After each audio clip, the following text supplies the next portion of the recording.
State regulators are looking at making some changes after deaths in county jails, and KXAN investigator Kevin Schwaller looked into how often inmates are dying in custody and some possible changes.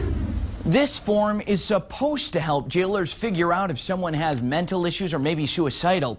It has questions covering personal history, possible feelings of depression an inmate could have, and medications.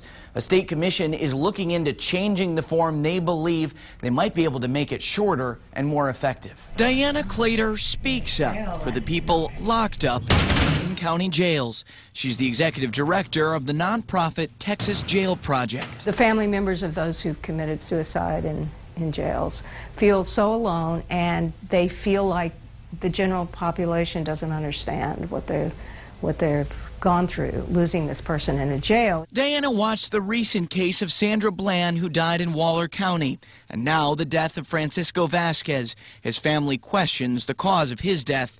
And the Texas Commission on Jail Standards recorded 71 deaths last year in county jails and other facilities it oversees. Of those, investigators ruled 20 suicides. We feel like that could be much lower. Lower through better training for jailers and better oversight of jails. We have to take into account that each year there are 1 million bookings into county jails across the state of Texas. Brandon Wood is the executive director of the Commission on Jail Standards.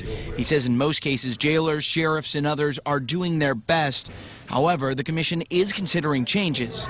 We're currently reviewing all of our own policies, procedures, and administrative rules to ensure that we are trying to address the situation as appropriately as we can. He says the Sheriff's Association of Texas also wants to look at solutions to reduce the risk of suicide in jails. I believe that everything is on the table right now. Kevin Schwaller, KXAN, investigates. Right now, the Commission on Jail Standards has 4 inspectors to check the more than 240 county jails and facilities it looks over. The commission has to inspect the jails once a year, but they also conduct some special inspections. Prosecutors are preparing to present a case against 2 Williamson County corrections officers to a grand jury. The sheriff's office says Theodore Hodges and Jose Hodgers Lizarage claimed to check on inmates on suicide watch when they did not. The sheriff's office placed the men on paid administrative leave earlier this year. They were arrested in June. The law offices representing the 2 didn't immediately return our phone calls. If charged, the officers face felony counts of tampering with government records.